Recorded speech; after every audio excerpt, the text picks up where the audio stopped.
Before I begin, I would like to acknowledge the 23 Native nations that have inhabited this land for centuries.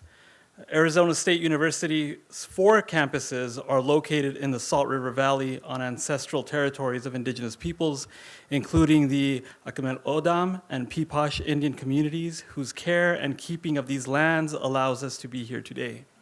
ASU acknowledges the sovereignty of these nations and seeks to foster an environment of success and possibility for Native American students and patrons. We at ACMRS are advocates for the incorporation of Indigenous knowledge systems.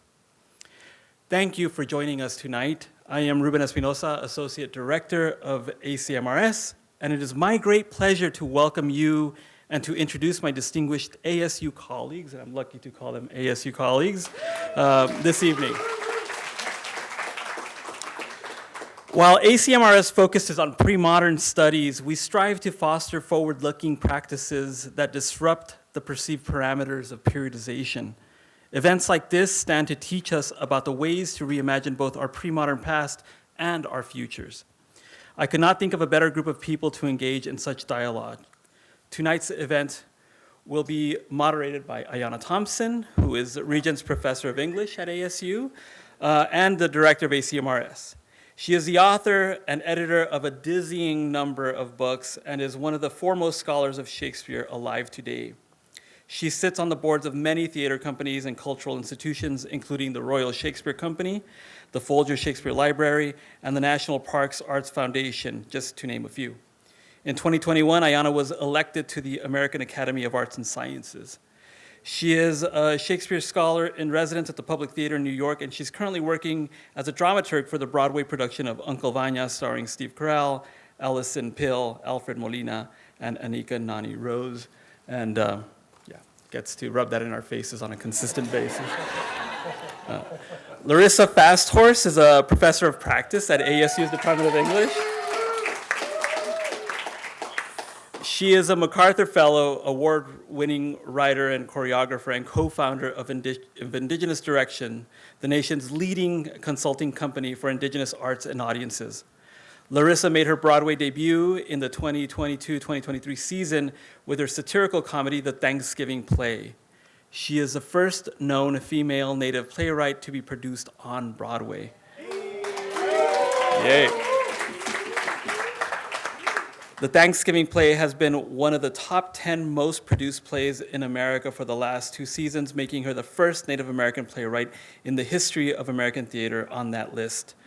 Her Broadway musical adaptation of Peter Pan is currently on tour. Also joining us is Ty Defoe, who is professor of practice at ASU's Department of English. Ty is an interdisciplinary hyphened artist, activist, writer, cultural worker, and shapeshifter. He has degrees from Cal Arts, Goddard College, and NYU's Tisch. He is a co-founder of Indigenous Direction with Larissa, a Grammy Award winner, recipient of numerous awards, and a truly gifted artist. He guest appeared on Netflix's show Unbreakable Kimmy Schmidt as young Anthony Black Elk and made his Broadway debut in Young Jean Lee's Straight White Men, directed by Anna Shapiro. Michael John Garcés is professor of practice at ASU's Department of English. He is the recipient of numerous grants and awards, including the Doris Duke Artist Award, the Princess Grace Statue Award, the National Association of Latino Arts and Cultures Grant, and the Ellen Schneider Director Award. Michael has written and directed a seriously impressive number of plays that have appeared in notable venues such as Carnegie Hall, the Kennedy Center, the Walker Arts Center. He serves as executive vice president of the board of the Stage Directors and Choreography Society and is the former artistic director of the Cornerstone Theater Company. It's an illustrious group, as you can tell, so please join me in welcoming them all.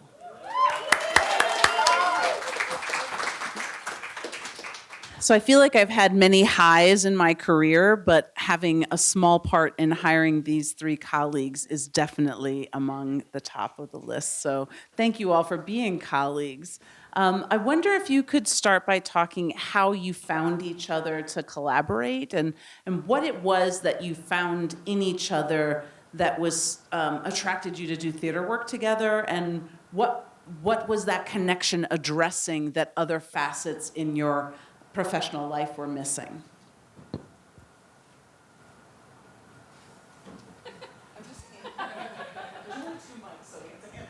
Oh, yes. Well, I'm deferring to my elders in my tradition to go first. That is clearly me, yeah. Thank you. Super unfair. We had a little thing that we filmed. We were talking about this morning. We talked about it a little bit, I met Larissa over a decade ago now. Honestly, we met at this conference, TCG conference, Theater Communications Group conference, briefly. And one of the things I remember was her talking to a group and expressing some frustration that when theaters approached her to do work, it was always very much in a specific box, right? Like, we want you to do this project, Indigenous, et cetera thing, and in a way that felt kind of limiting, I think, at the time. And we had worked at a couple of same theaters, and I was curious about her, so I read a couple of her plays and was really struck by how funny they were, how sharply satirical they are, but with a real human center, pretty fearless. And I was excited about it and interested in the possibility of her writing a play for my theater company at the time, Cornerstone Theater Company, because the part of it that was deeply empathetic spoke to how I thought she would be in community, and at the same time, its critical component, a critique of society and power structures, I thought would be perfect for our work. So I approached her about it, and we were doing a series of plays about hunger at the time. In Los Angeles, we did a 9-play cycle of plays about hunger.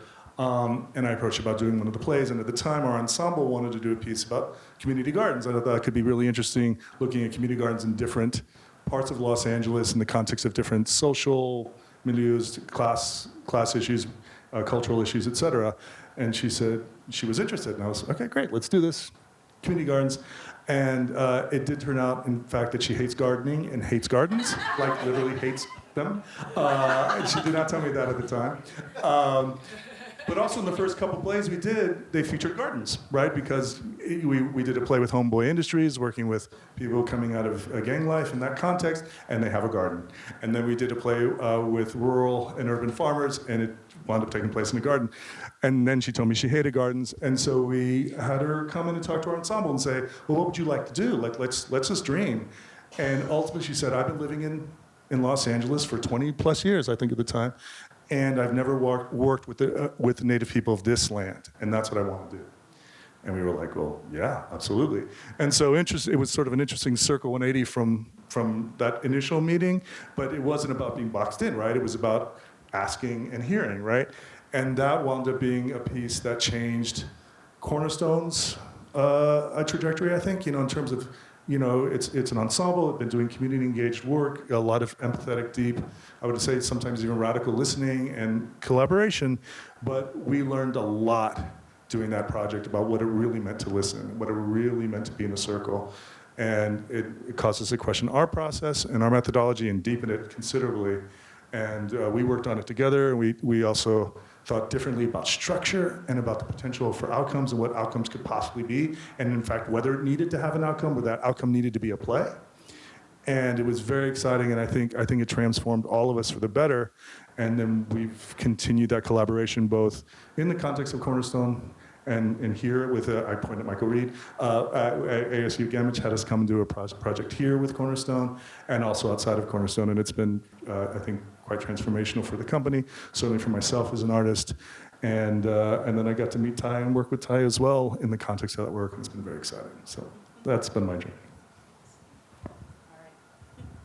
Hello. Whoa, wow, that's really loud. That's how we met. I will say, there was, a point in the community engagement that I was doing at Cornerstone. We're meeting with all these Indigenous folks. Los Angeles, you may or may not know, is incredibly complicated in that there are no federally recognized tribes in all of LA and Orange County. And, well, there's now one in very southern Orange County. So it was a very, and because of the impossible requirements the government have put on these people. The government declared them extinct, despite them all literally standing there, going, what? Like, sent them a letter, here, you're extinct. And so despite that, they've now been going through this 30-some year process at the time to be declared, here. And so because of the impossible restrictions the government put on them, they've had to be factionalized in so many ways that the government has done to these people. And so this process was very complicated as far as how you work with all these groups and understanding what indigeneity means and what belonging means and what it means, and then the whole federal process. So that is all to say, in that I knew I needed a really specific partner to make this process work. It was always ready to fall apart at any moment. Every single time we met with people, it was going to all fall apart. And so Michael has an incredibly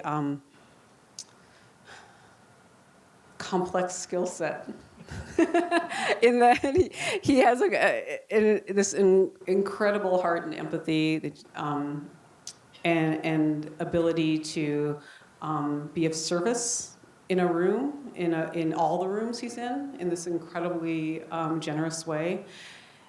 He also had the experience of growing up outside of America. He grew up in South America, so he's always coming toward this work from, as much as he's assimilated to American culture, he's always coming at it from of someone who learned American culture as opposed to someone who was raised in American culture. So it was really useful for me because he was interrogating assumptions I had, right, as someone who grew up in this country as a dual citizen with the United States and with the Sicangu Lakota Nation. And so he was always interrogating things that I just take it, and I was like, yeah, I guess that's really messed up American stuff. That I hadn't even noticed anymore because it's always been there, right? And so that was really useful. And then artistically, this is kind of the complex part. I mean, artistically, the beautiful thing about working with Michael is he doesn't think I'm awesome. I mean, he's always interrogating my work. I feel like Michael pushes me to be better all the time. He's always questioning what I do.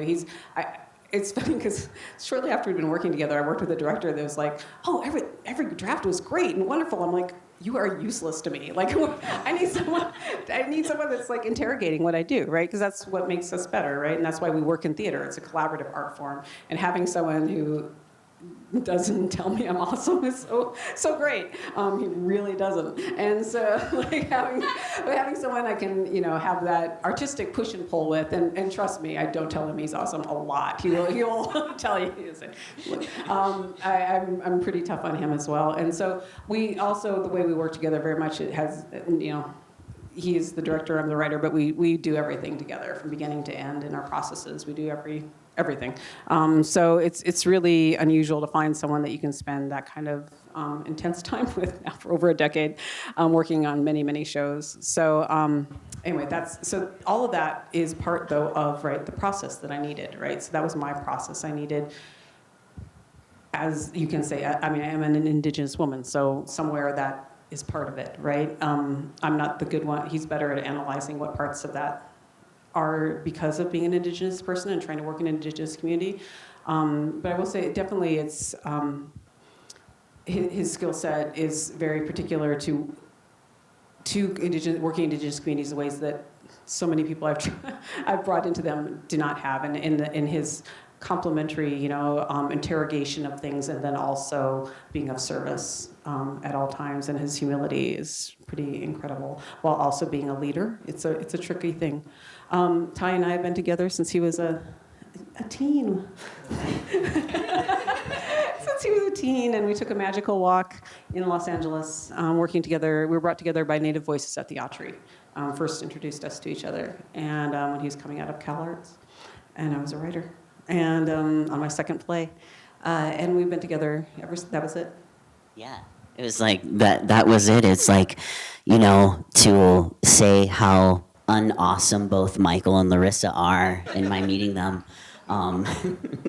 I can say a bunch of unawesome things and awesome things, right? And I think that's like a beautiful collaboration with these two. But yeah, definitely meeting Larissa when I was these, wandering student, trying to find sense of home. I grew up in northern Wisconsin in the Anishinaabe territory there in a subsistence community in the snow, not knowing anything but wanting to go to the sunshine. So went to Los Angeles and I was there and I found Native Voices at the Autry. I was looking for home. I was looking for a nest. I was looking for a community.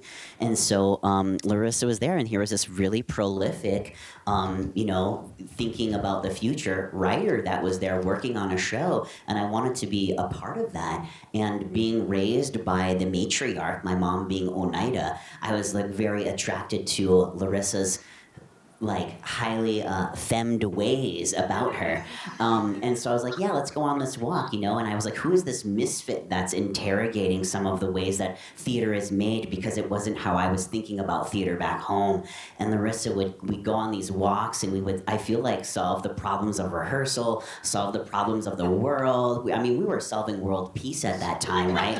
Just walking around San Diego, I think it was at that time. And so we just stuck together ever since, and through Indigenous Direction and through just conversations and being in community, talking about how to create indigenized processes, also tapping in and out of spaces and places when trying to translate and understand what this Western world was. Larissa has been a voice of translating for me as someone who didn't grow up with a westernized mindset. My family is language teachers of the Anishinaabe language and world view, and coming from grandfather teachings and everything. So Larissa also became a mentor to me about how to understand cross-cultural collaboration in a world of colonization of this great settler colonial project.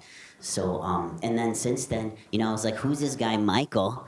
Right? And so we met working on a show called For the People at the Guthrie Theater in the Twin Cities area. And so when I met Michael, he was just as unawesome as Larissa, just as much of a misfit. And, one time they came to rehearsal wearing the same T-shirt, and I was like, wow, this must be good medicine here, to be in connection with these two synergistically. And so just also learning from Michael, right, a really prolific artist who is showing the ways of deconstructing even masculinity and what that is in a contemporary society and how that shows up. Michael has been a mentor for me, a mentor in that regard, right? And figuring out how you do that as a team, how you talk about systems and structures. And to me, that makes sense coming from a circulatory way of thinking, right? A way where the matriarch is held in such a high regard in another culture. So I just want to give you two an unawesome shout out to the work that you're making. And ever since then, we have all these conversations constantly. But at the center of it is joy, right? We make each other laugh constantly, even if it's about a serious subject. And that's what makes this radical listening and radical laughter and radical perseverance through a world that sometimes doesn't quite understand what we're trying to do when it comes to decoloniality. Oh my gosh, I love how unawesome all of you are. And I guess I want to know, I wanted to drill down a little bit about what you were experiencing in the systems of either commercial or nonprofit theater that you recognized that needed to be changed or didn't need to persist in the way that they currently existed. My tiny bit of work in commercial theater is only my second show. I'm like, wow, a lot of it needs to change. But I'm curious about what you all saw and the walks that you were taking and the problems you were solving in those walks. Larissa, do you want to start off? Sure. Oh, all the mics. I'm newly in commercial theater myself. I will say I was surprised. Coming from nonprofit theater world, EDI is not a thing. They've never heard of it. They don't care. They don't want to hear about it. It's just not a thing. No one's concerned. at all. I mean, it's not bothering them. They're good. And that was shocking for me, the level of just complete, they're fine. There's nothing to worry about. And that was really interesting. That's been very interesting in my few projects I've been doing in commercial theater. It's such a different world. I think, so just being aware that equity is a thing would be a nice start. It's not, it's interesting. I was talking with a couple colleagues on a show a little while ago. Well, actually, I was talking with the one colleague, the only other person in the room that was not a person of color. I was the only person that was kind of in a position of power. This is an associate. There's not a person. There's the only other person in the room that was a person of color, and she was an associate. And we were talking about like, wow, this has been so different. You know, because it's all white people. It's commercial. It's like, wow, this has been such a different process. And a couple of other folks came into the room. A couple of other associate folks that are white and work in that world exclusively, and they were like, what are you talking about? It's different. How could it possibly be different? And I'm like, whoa, where do we start? Like, it's just the way of working, the way of communicating with each other, the way of holding space for each other, the way of being aware that we had of the bodies that we're putting on stage and what we're asking them to represent, that they carry with them, all they're carrying from their ancestors and their own experiences that we're putting on stage. Like, there's just no awareness of any of that in commercial theater. Not all, of course, but a lot of it. And so... And also no language. Yeah, you're right. No language for it. It's shocking. And they were, what? Oh, I had no idea. And there's, what would you do? How would you address, you know, we were talking about this particular actress. Well, how would you address the fact that she's a black woman on stage? Well, well, we've got 2 seconds in this intermission, but let me fix that for you. You know, it was really, it's so wild. So, I mean, that is, but I'm still early in that journey myself in the commercial theater world. It's very different, and trying to find my space in that. Nonprofit world still, though, whew, darling. There's a lot of work to be done still. You know, it's just constant. I think, you know, we've been fortunate. I think I'll use an example from For the People that the three of us just did together at the Guthrie. That was a hybrid community engagement turned to full production on the main stage project. So it was in their subscription season, et cetera. But it was created with a community engaged process and with a majority local actors. Yep. Yeah, majority local actors, and Indigenous actors, and one token white lady. And we, you know, things like the set that Michael and Tanya created, when you walked in, it's amazing that, like, just creating a set that had murals created by local Native women, it was an act of incredible resistance and resilience. Just to create that, because we're talking about a union house. So the concept of how do you hire these non-union, you know, 2 women, female, Dakota and Anishinaabe? Yeah, one of each, Dakota and Anishinaabe artists to create this mural. So we had to there was no process to be able to hire local Native people to do it. Then once we did that, there was no process to get it painted, right? Because they can't paint it, because it's a union house, you know. And and then who owns it? Just the things just kept spiraling and spiraling. There was no way. And poor Tanya, the set designer, really just physically had to make it happen. I mean, she just pushed and did so much paperwork that has nothing to do with being a set designer to make this happen, because there was no process in the LORT American theater that allowed us to have 2 Indigenous women just design and paint a mural on our set that was an unbelievably beautiful set and changed the whole space in this incredible way. And I think it changed the space in the way, not just because it was so beautiful, but you could feel it was a shift in systems and a shift in institution that had to happen for those murals to exist on that space and to be as beautiful as they were. And so things, I mean, it goes down, so I'm saying that because it goes to everything, right? All of our systems are working against indigeneity and decolonizing processes, even up to how you paint something on a set. I think that speaks to a lot of it. I want I won't go too deep into it, I don't think, but because I could talk about that for a long time, but there was a point in my trajectory, I was living in New York, and I was feeling, I just felt like there was a lot of process centered in feeling just like I was pushing against something that didn't want to move, and feeling very resistant to it, so I was angry all the time. Angry is not a good place to be working from. And I was a member of a wonderful organization called New Dramatists, resident playwright there, and I did a workshop there. And one of the things we were doing, this workshop was a composer librettist studio. So I thought, we're going to work with composers, and that'll be great. And we did. But they spent the first 3 days doing a workshop on collaboration. We didn't know that was what it was going to be, but it was just all about collaboration. So the first thing they say was, we're going to do this. It's going to be about collaboration. Who here feels like they're a good collaborator? And of course, I raised my hand because that's what I do for a living, dude, And everybody, I think, raised their hand, but I definitely raised my hand with attitude. And then they talked about collaboration for 3 days, and I was like, fuck, I'm a terrible collaborator. And it was really eye-opening. And I'm a terrible, terrible listener. And how can I expect to actually learn anything and do work if I can't listen and I'm not collaborating with anybody? And the more I thought about this, I think, there's so many systemic things, so many problems, but on a very basic level, in theater, people call it, this is my collaborator. We're going to collaborate.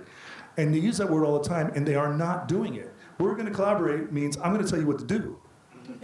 And I'm going to preserve my power, and I'm going to preserve the privilege of my position, and everything I do is going to reinforce the privilege of my position, and I'm going to tell you what to do, and you're going to do it. And that's our collaboration. And if you don't do that, you're not going to collaborate because you won't be here.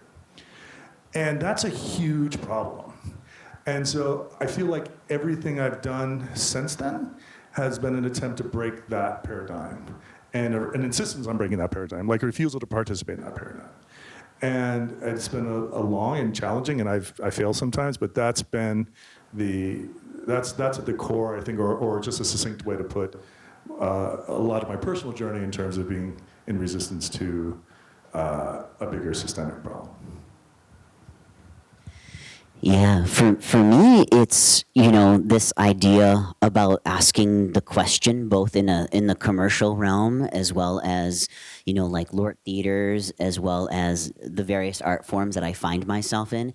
And, this kind of work in terms of collaboration is like, I don't do the work alone, right? And I feel like I'm constantly trying to push up against American exceptionalism, even in indigenous circles that I'm a part of. And I feel like that's really important to the ethic that I'm trying to move with. So at the center of both commercial and as well as community work, there's an ethic that I like to think about, whether it's, working in mixed media, virtual realities, storytelling, plays, contemporary art museums. There's an ethic about amplifying the voices who are the most oppressed and marginalized. And I feel like if I'm rolling with that, I create like an accountability for myself as well as the people that I'm collaborating with. And what it does is it causes me as an artist to get into this like deep listening phase by also decentering myself, and then at times, right, it's also finding the balance with my other collaborators to connect, to figure out, okay, what is the art piece that needs to be centered here that we need to sort of either amplify and or bring to others. For example, some of that is, I'll name something with Indigenous Direction that we've done, which is, the Macy's Thanksgiving Day Parade. Right? Like this is something that's like very, you reach 10 million people across Turtle Island and beyond around the world about this, thing that celebrates a huge genocide of individuals, right? In terms of, just the upon first contact. And so, a project like that is brought to Larissa, myself, and other collaborators. And we're kind of like, is this something we want to like choose to work on? And what can we do if we're platforming a type of narrative reparations, right? And with symbolic literacy, with also amplifying the first people who this genocide encountered, which is the Wampanoag Nation people, right? How can we begin to configure a type of protocol and process? And that's a great amount of rigor to do and to talk about. But Larissa and I and other folks, we're in constant conversation about what that is, right? If we're gonna do this work here, that's quite dangerous at actually. It's quite violent work to do. How can we create spaces of healing? How can we amplify each other? How can we check in with elders? So we're creating a radical process for ourselves to decolonize that commercial kind of work, and at the same time creating and fostering reciprocal relations with individuals, because we know, like, sure, like that work could stop, but what we're really dedicated to is the community. We're going to work with our people and folks who are dedicated to that work. We're going to also work with accomplices who are really interested in doing this work too, right? And we also want to work with people that are not just willing, like, yeah, that ED&I work, that ED&I, and yeah, sure, make it accessible. We want to work with people that are enthusiastic about it, right? That are like over the moon for it, because that's how the work gets done. I'm also thinking about an infinite time on this earth to do that kind of work, right? When I really think about what does future generations to come mean, that means like the immediacy of that is always looming in terms of some of this work. And so in thinking about that in terms of the commercial nature of it, there is something about being very clear in the commercial realm that, no, I need you to be the good commercial folks and be dedicated to justice, right? And so there's a type of confirmation and also being good at that exists, right? So I want you to be really good at social justice for me. Can you do that? I need 100%, right? Which is easy to work with versus, right, folks who might be a little bit more liberal with that, and it's hard to read between the lines, right? So there's what I'm talking about, folks, is just like the oscillation between like the challenges both of commercial, right, which isn't all bad, and then also like some of the LORT work and the other community work that can kind of get tricky sometimes, right, in terms of the spectrum that I'm finding myself working in and working with Larissa and Michael. I wonder if you all could talk about working with younger artists and what advice you or models that you give to them about how to work in theater, whether it's LORT or commercial, because it seems to me that the resiliency, the active listening, like actually listening, the strength to say no to some projects that might be financially lucrative, the willingness to work with communities when you're not going to make any money. Like, how is it that you're modeling and giving advice to younger artists about what they should be doing or avoiding, or how to find a North Star for their decision making?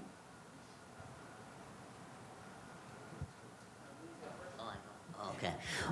All right. Wow. Being the youngest person on this team. Well, okay. Yes, I'm listening. I'm deep listening. Yeah, I think, I was like definitely a yes person. I was like, yes, I'm going to do this project. Yes, I have to pay my New York City rent. Right? I have to like buy food, all these things. And so I did so many arts and so many things for such a long time. And I got so tired and exhausted. And then talking to Larissa in one of our epic walks and or hikes was like, Ty, you really need to like pull yourself together here, right? And learn the season of no. Right? Learn the season of no. And that no is also a boundary. That no can be love, right? Like these simple sort of codes of moral ethics, and just bringing it back down to like ancient wisdom, right? I'm like, oh, right. This is like also a Anishinaabe worldview to love. That's like one of our 7 grandfather teachings, in addition to having humility, in addition to being honest, in addition to being brave, in addition to, having respect. And so I'm like, oh, right, I can apply all of these methodologies to myself, right, in terms of learning, like, the idea of energy and saving some of that, too, in terms of self-love, right? I think I want to, if I had to pass that down to other folks, it would be that, to, like, know self-worth and self-love, and sometimes that just comes with the season of no, and that's really important in thought. This question. In terms of, when you ask that question, the first thing I think of is, especially when I was an artistic director, I think I said that for a theater company for a while, and the thing that seemed to happen a lot was young people I'd work with would ask me if I would write them a recommendation to go to grad school. In fact, it happened on the show we did, one of the actors asked me to write them a recommendation. And my question, which does come from a deep ambiguity about the theater educational scenario, which can be great for people, can also be deeply problematic, is why? Why do you want to go to grad school? What do you hope to get out of it? And why are you choosing these particular schools? Like, if I'm going to recommend you, I just want to have a sense of why. And it's rare that I can answer that question. Yeah, because I guess I'm supposed to. And at least two of us here did not go to grad school, right? And so the question becomes, I'm down to write you a recommendation, but I'm going to need you to think about that and really be able to articulate to me why, not only why you're making that choice, but why these schools, so I can write to that and feel comfortable with your decision, as opposed to, I just have had some friends who've gone to the wrong schools for the wrong reason. Like, Yale can be a great place to go to grad school for theater if you want the things that Yale provides. And it can also be a horrible experience if you don't want those things and aren't ready for that. And so do you want to go because you're interested in teaching? Are you interested in going because you just want to work on your craft? Or you want to go because you want to turbocharge your career? Those are really different reasons. So pretending to yourself that you want to go to because you are really interested in teaching to a school that is maybe going to turbocharge your career, but is going to put you through a lot, is not a good match at all. Or if you just want to work on your craft, like really just want to work on your craft, terrible idea to go to a school that's better for the other two. And those are just three of many possible reasons. And I think I just extrapolate that to the constant questioning of yourself as to, why am I doing this? It's okay to say yes to a project for money, but should be in the context of thinking deeply on an ongoing basis of why in the first place you are doing this work, right? Thinking about that and then accepting the job for money or the job, whatever, through that lens is really helpful, because it helps you keep your priorities in perspective and remind yourself when things are hard, or when you feel you're not just compromising but starting to become compromised. You have a context in which to sort of really judge that, figure out if that's right, and whether you need to say no, whether you need to pull out, whether you can continue or not. And I definitely learned that the hard way for myself in the first decade and a half of my career, and it's something that I try to remind myself on an ongoing basis. And the why changes over time, and that's perfectly fine. It evolves just like you evolve, but it's really important to interrogate on an ongoing basis. And the younger you are when you start the process, I think the better. Yes, so many thoughts. I'll just say, let's say first, right? I've chosen an incredibly selfish career, right? So the arts are very selfish. We get, there are, I can think off the top of my head of 10 horrific, difficult, incredibly hard jobs, jobs where you have to show up every day and there are no days off. Every time actors complain, I'm like, there's so many jobs that are incredibly difficult and horrible and never end, and you have no choice and you have no agency and you have no power, and they destroy your body and literally kill you at a young age, right? So I'm very selfish. I'm in a career that doesn't do any of those things, and I'm very privileged to be in that world. So I say that I come from on one side of my family, a farming family. That's 365 days a year. So I say that first.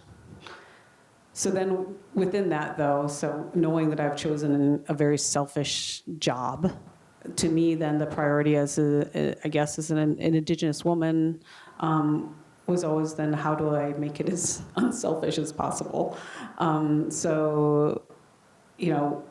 a little hypocritical, right? To be perfectly honest, that I say, well, I've dedicated my life to, thinking about the next generations and doing all these things and, thinking 7 generations ahead and all this that I do, and that sometimes people can say sounds like me taking risks or doing things for others, but it's like, it's for making theater, let's be honest. I'm not doing it to, I'm not going to war, so I have trouble saying that, but so now that I've said all that, I will say similar to what Michael was saying, you need to know why you're doing this, and then if you always stay true to that, you'll be fine, And I knew that I wanted to change a field. That was my goal. I got into theater to change a field, and I got into it to change the field, including those people sitting over off the stage. Like, to me, that's the field, right? That's a huge part. That's half the field. Or it's the audience, and half the field is the people I work with. And so, to me, the goal from the beginning was, first in film and television, and then in theater, was to change it. I once, if you know that, you know you can stay true to that, and you will always, as Michael was saying, you'll always know what the right decision is. It's easy, mostly. One of my last acting gigs, I was called to some audition for some horrible film where they had some sexy native something, and she's like Pocahontas or something, and I, so me being me, like, I said, oh, well, all right, you're gonna call me in for this?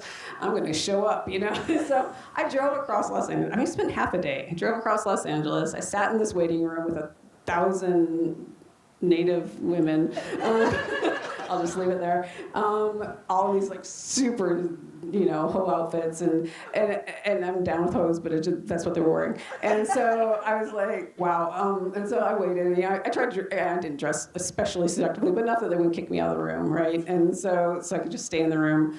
And I waited for an hour. Finally got in. I said, all right, I'm Larissa FastHorse. I am an enrolled member of the Sicangu Lakota Nation, and we need to talk about why this is so offensive and degrading, and that this is part of the continuation of the reasons we have murdered and missing Indigenous women in this nation. They're like, no, we need you to do these sides. I was like, you owe me 10 minutes, so I'm staying here. I just lectured them for 10 minutes on why this was offensive. They weren't happy, and nor were they kind of. It wasn't like they had an epiphany and were like, "You're right." They were just like, "Okay, are you going to leave now?" And I was like, "Yes, I will now leave." And then they called in the next, Pocahontas. So, and they made the movie, and there you are.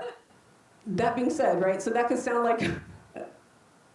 To me, that it meant a lot. That was actually one of my last acting things I went to. And I was like, I need to be done with this job. I need to move on to something else. And I started writing. And anyway, here we are. I found out that I had a way to do something that was more effective than perhaps, as much as that sounds like a great story, and I appreciate the applause, I had a more effective way to change people than sitting around a casting room and yelling at a producer and a casting director for 10 minutes. And so, that was really good for me to realize, we were very poor. My husband is a sculptor. We lived below the poverty line. We needed money desperately, but that was good for me to see, oh yeah, you know what? I need to be aware of that impulse and that desire and that need, but what's a more effective way that I have tools to do that? Because I didn't change, as much as it felt good, I didn't change those 3 people. Nothing changed in the room. They went on to the next person. And so I realized that by listening to what that impulse was, and I think similar to what my friend Michael was saying, having maybe a not great way of following those impulses when I was younger, and now saying, okay, I have these tools that are perhaps more effective. It's why now, I've made choices that are certainly not the same choices that other Native American women playwrights would make.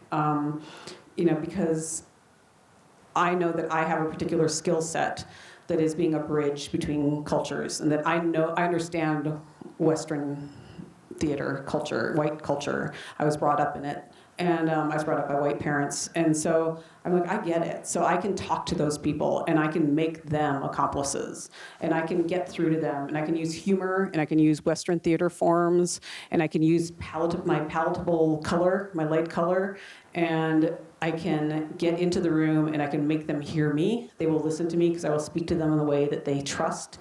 And then once once they feel safe, I can switch it on them, right? And then I can tell them something else, but they will take it in. They won't armor themselves against me because I spend an incredible amount of time, which we won't get into now, thinking about your brain and how your brain, talking to the neuroscientists and how your brain works and how we take in information, how we create neural pathways. And I think a lot about that in my writing so that I'm always making sure their brain doesn't armor themselves against information I'm trying to give them. And I spend a stupid amount of time talking to scientists about that. And so I do that in my writing, and I have that ability. And so all of that is in service to future generations, right? Because that's why I got into this, is to make it so that it's easier for, I get to see it in Thai, but hopefully it's easier for a lot of other folks, coming, which often means, I make decisions that appear very good for me. I mean, please, I rewrote Peter Pan. I have no moral leg to stand on, right? So, I'm like, there we are.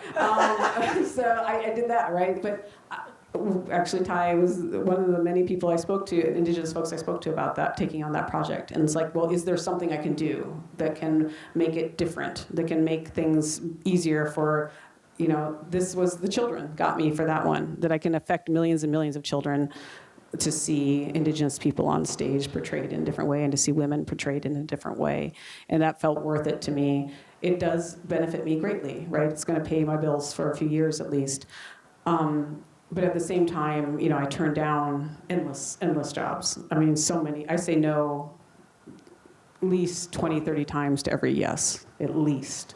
But as Michael said, it's clear. I know exactly what I need to say no to because it's not fulfilling that larger goal. I've never written with a goal of just writing things that are artistic. It's always about trying to change things. And I'll stop rambling now.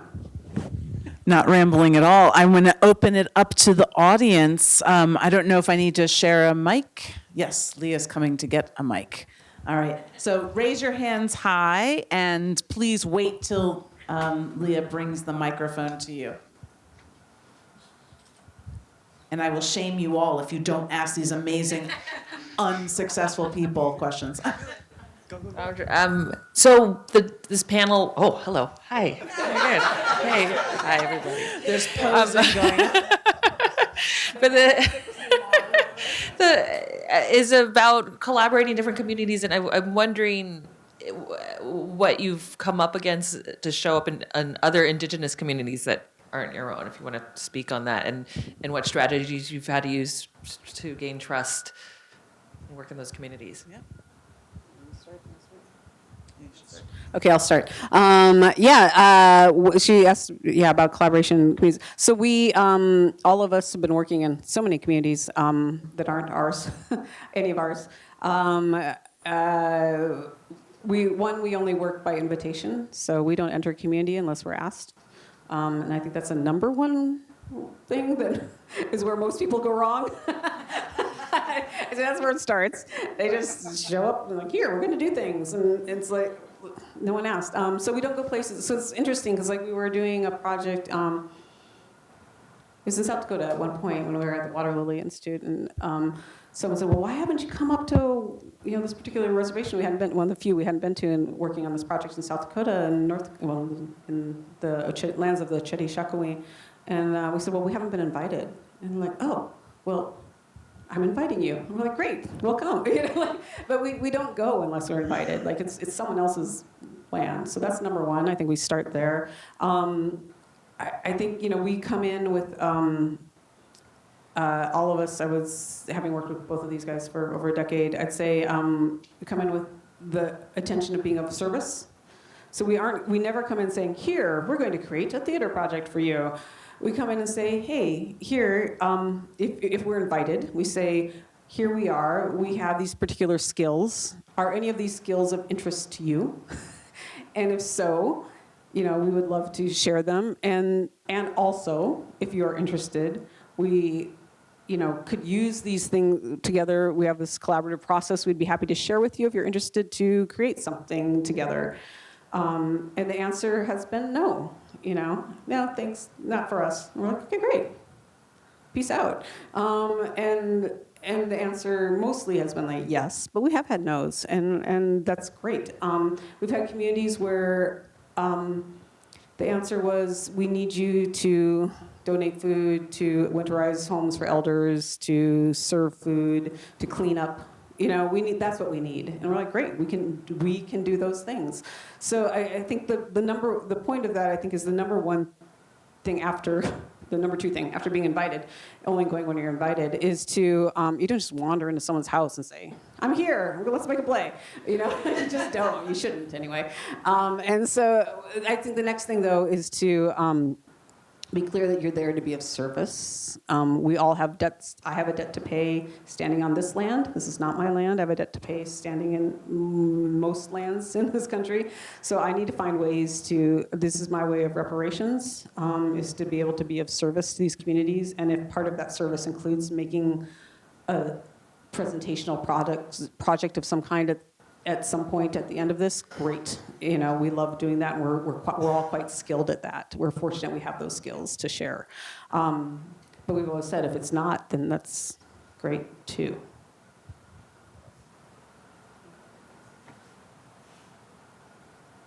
Well, I'm not sure that the question is entirely for me, because I think you're best to answer.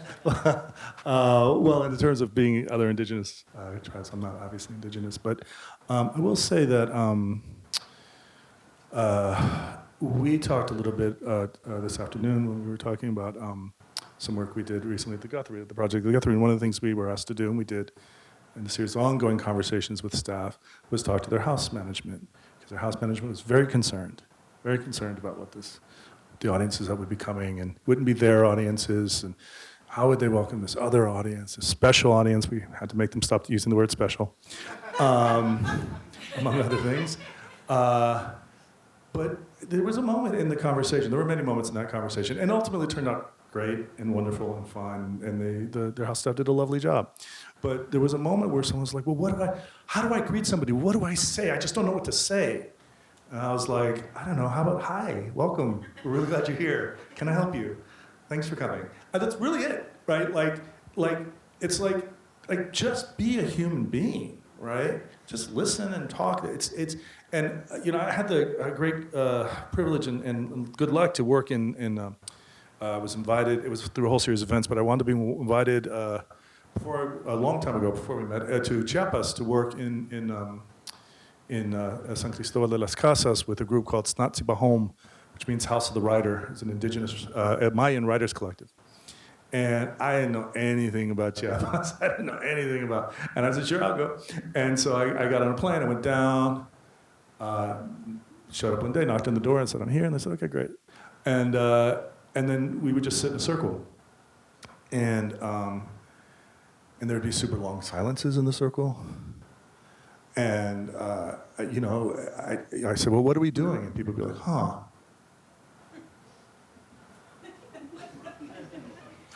And so what if we did something like this? And people go, oh, yeah, we could do that. I was like, okay, great, let's do that. They would go, whoa. And it was this whole process of, again, learning to listen. And really, it was the first time I truly collaborated collectively, right? Like, been a part of a collective collaboration.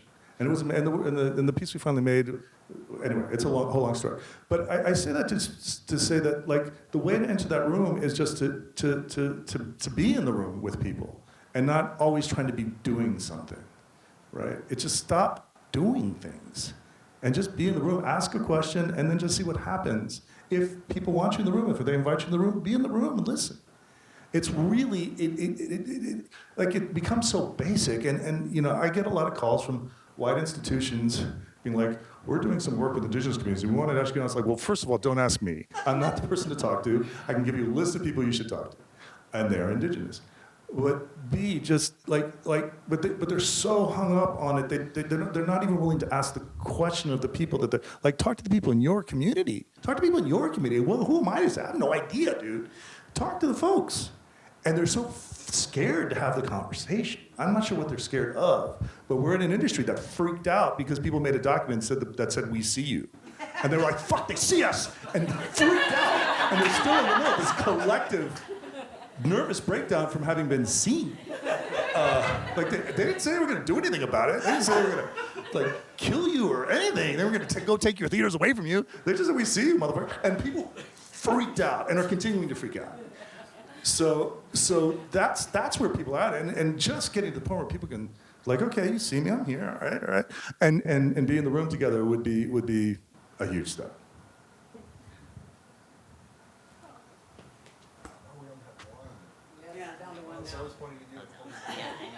Yeah, that was confusing. Mixed messages, Michael.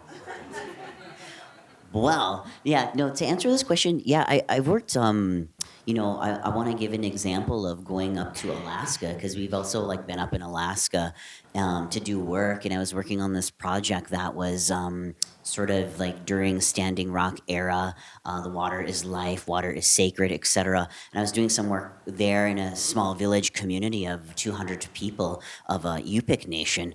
And, I tell this story because it was like such a prolific experience for me in particular, even though I've been going to Alaska, know folks down in Anchorage and a lot of, more contemporary like settings. But this is like going to like a plane to another putter plane to another putter plane, like in the interior of Alaska, where something like the concept of water is life also means like water is destroying the community because of climate change, right?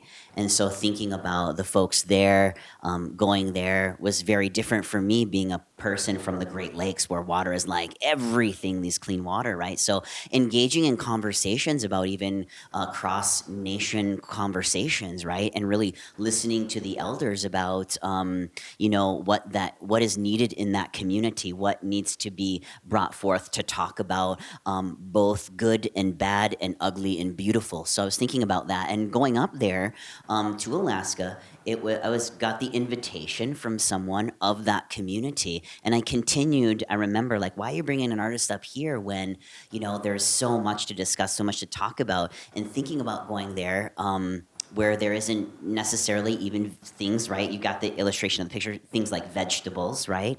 And so what we did, instead of like bringing our own luggage, we brought like vats of vegetables up there, avocados and lettuce and all kinds of actual food for people to eat green food because of this climate crisis. So it was like sacrificing, right, a little bit, in regards to what is needed in the community. In that community, it was vegetables, right? Another time, the youth, they wanted pizza with cheese. And I was like, oh, okay. So, right, going up there was like loading our suitcases with pizza. And all we did was like have a meal and eat and talk and listen to, what language meant to them, what language words they wanted to like pull forth in terms of moving from one village to the next, because that village was flooding and 10-foot waves was wiping away some of the homes and houses, right? So we brought food, and we would bring supplies to these individuals. So I think, when thinking about this question about going to communities and stuff, it's really also centering the people of that community whose leadership is probably already happening there. And so for me as an artist, it was just listening. Well, I'm afraid that we're out of time, but I want to thank you all. I know, but we'll have a moment where you can approach each other. But the official time must end, even though I would love to be in the infinity of time with you all. Thanks for your generosity. Thanks for being our colleagues here at ASU. And thank you all for coming. Thanks so much.